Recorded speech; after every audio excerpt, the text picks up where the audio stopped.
Now, I was interested in this project when I first heard about it. I didn't know what it was about or anything like that, but I knew that it was a Russo brothers project, and I'm a big fan of theirs, their previous work, and I knew it was starring Tom Holland, who I obviously love as Spider-Man, but very much enjoyed his performance in The Devil All the Time, which I reviewed on this channel a few months ago, and in a way, this movie even has some similarities to that one, and I'll point those out here in a minute. Okay, so once I saw the trailer, my interest was even more piqued, but I didn't get a whole lot from it. I wasn't exactly sure what was going on, it kind of looked like this guy was robbing banks, but it also kind of looked like he was trying to join the military, so I was confused as to what the story was, and I'm kind of glad I didn't dig any deeper, because it's nice every once in a while to go into a film completely void of expectation. In fact, the only thing I had heard about this film after watching the trailer, but before watching it, was that people were saying Tom Holland had been miscast. And, while I kind of see how people could say that, if you go in thinking of him as Peter Parker, I would almost put money on the fact that the people saying that had not seen him in anything besides the Spider-Man films. All right, so going into the film, it's definitely a slow burn. It's definitely a real-life drama. And, earlier I was comparing it to The Devil All the Time, and that's because of the presentation. They present the story in chapters, like it's a novel. And The Devil All the Time happened in sort of the same way, except that in that movie they jumped, several decades, and it told more of a linear, it was a much longer story. It was a generational story. But in this one, they're just jumping ahead a few months at a time. It's really just letting you know that something different is happening now. There's a different theme to this part of the film. But it was broken down into like prologue and then chapters and then an epilogue. And I really liked that. I liked how it separated the story and actually collected it into separate themes. Kind of like Zack Snyder's Justice League did. It kind of prepares you going into each one like, okay, this is a different thing now. Now we're going into a different feel, It's a kind of reset every 30 minutes or so. I like it. I think it worked really well for this film in particular. All right, so right away, I decided that the people who were saying Tom Holland had been miscast were idiots. Okay, maybe not idiots, but I mean, everyone's entitled to their opinion, and people like different things, so that's fine, I guess. But like I said before, I have a strong feeling these people were expecting to be let down going in.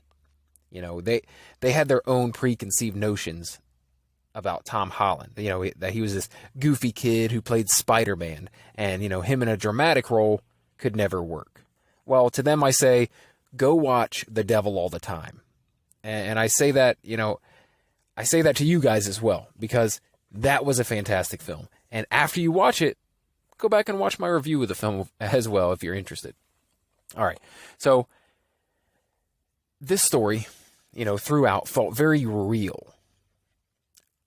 I know some fantastic things happen in this movie, right? That this guy ends up being a junkie who is a successful bank robber. I mean, in real life, we rarely hear about someone getting away or, successfully robbing a bank, but somehow this strung out junkie is able to do it time and time again. So while that sounds a little outlandish, I get it, but the movie felt really grounded and visceral, and it just felt like people in places that I knew, and that could be because it is a story that takes place in Ohio, which is where I am. I currently live in Columbus, Ohio. It's where I'm from. It's where I grew up, and I don't know, everything just seemed really relevant to me personally. Like it felt like the world I live in. All right, so I should probably at least tell you a general outline of the story. The story is, it's about this young guy, college age, who's a little lost. He doesn't know what he wants. He doesn't know what to do with himself. A fairly common theme for people of this age. He ends up falling in love with this girl, and they become very close very quickly. And when she's scared of the commitment, she decides to leave him, which leaves him heartbroken. And he makes a drastic decision. He decides he's going to join the army.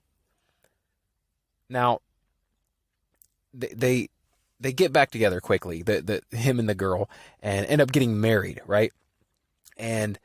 But he's already signed up for the army. He's got to go. And I should probably mention that this is all taking place in the early 2000s, right? Right when the war in Iraq and Afghanistan was really heating up. So after joining the military and becoming a medic, he quickly was sent overseas and saw heavy combat, which left him with some pretty severe PTSD, and after returning home and trying to resume a normal life, he and his now wife, they're trying to do normal things that people do, but he's dealing with some severe mental health issues and also returning to a life of kind of, menial labor and kind of right back at square one, kind of not knowing what to do with himself, or who he wants to be or how he can be anything when he's plagued by this depression and anxiety, this PTSD. And, he very quickly becomes addicted to prescription painkillers. I believe it's OxyContin that he starts off with, which eventually leads him to heroin. And that's a common theme, with addiction. And in a matter of months, his wife has joined him in his addiction. Now they are both full-on junkies, where every bit of money that they make goes towards buying more heroin, and this eventually leads him to robbing a bank. And when he realizes how easy it is to get away with bank robbery, he decides to keep doing it, and he funds his addiction this way for several months until some really wild stuff happens. And, I don't want to ruin everything for people who haven't watched it yet, but he gets into some serious situations and some serious trouble by the end. All right, kind of wrapping up.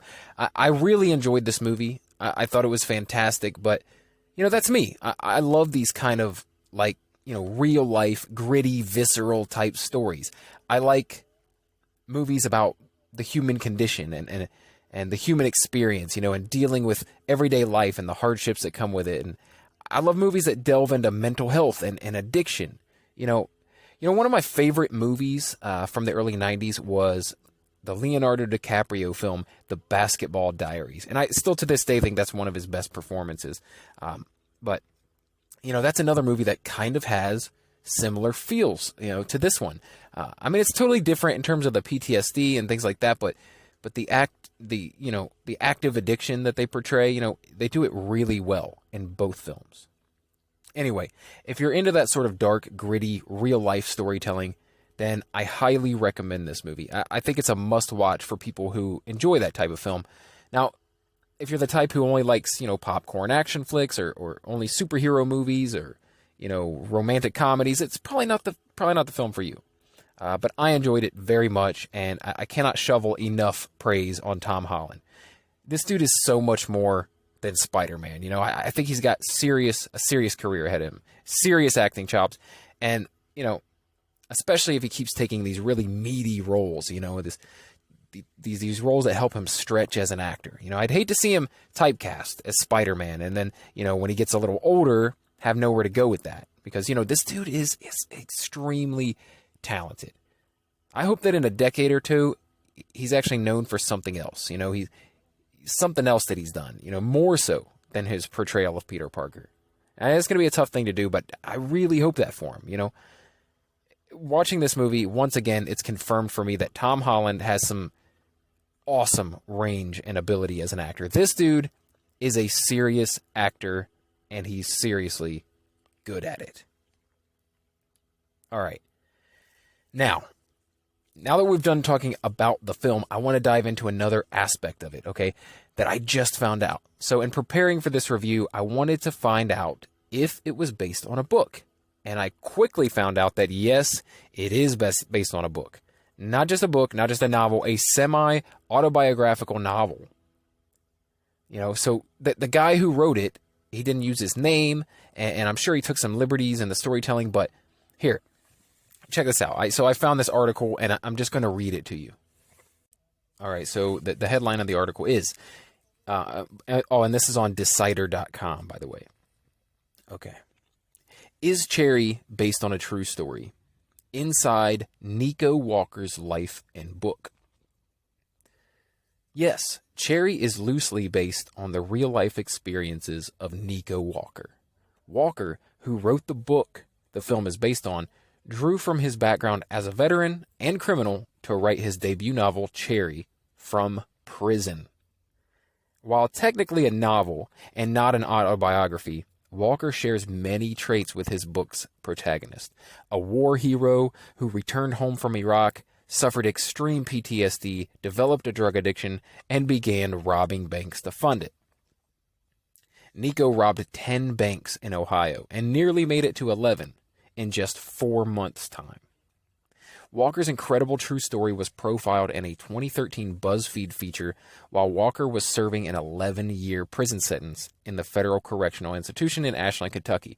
According to the New York Times, soon after that article was published, Walker got a letter from the co-owner of Tyrant Books, who urged him to turn his story into a book. So that's exactly what Walker did. Some of it's kind of ugly, but I didn't really have a choice in the material, Walker told the New York Times. I didn't want to romanticize it or exaggerate to make it more entertaining. I wanted to show it for what it really was.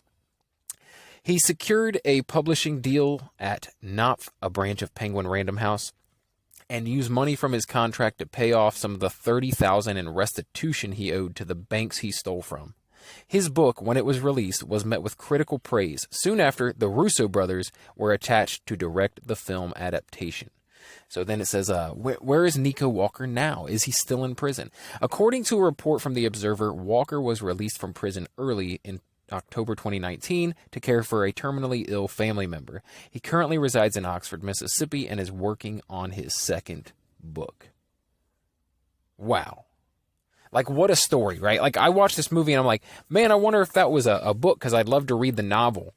But then to find out that the novel is based on this guy's real life, like, I don't know how many liberties he took with it, but man, like, just the fact that the main premise of this film is based on something that really happened is crazy to me.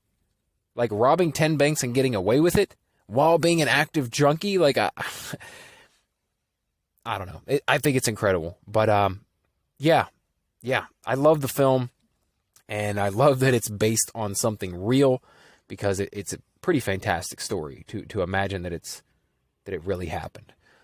And especially for me personally, because it happened right here in Ohio, and that's why everything felt so familiar to me. Anyway, if you enjoyed this review, reviews aren't the only thing I do on this channel, but I do a lot of movie reviews. But what I do on this channel is every day I try to pick a random topic, something that I'm interested in, and hopefully others are as well. But it's usually entertainment or pop culture related. It's usually kind of like this, right? But not always. Sometimes I dive into life stories and current events and things like that. It's all kinds of stuff. But if you're interested in something like that and getting something new and interesting in your feed every day, then please subscribe for more, or favorite or follow the podcast. If you want it just in audio format, you can find that on any of the podcast catchers, wherever it is you listen to podcasts. But yeah, if you decide to stick around and subscribe for more, then I will talk to you again tomorrow. Thanks. Now,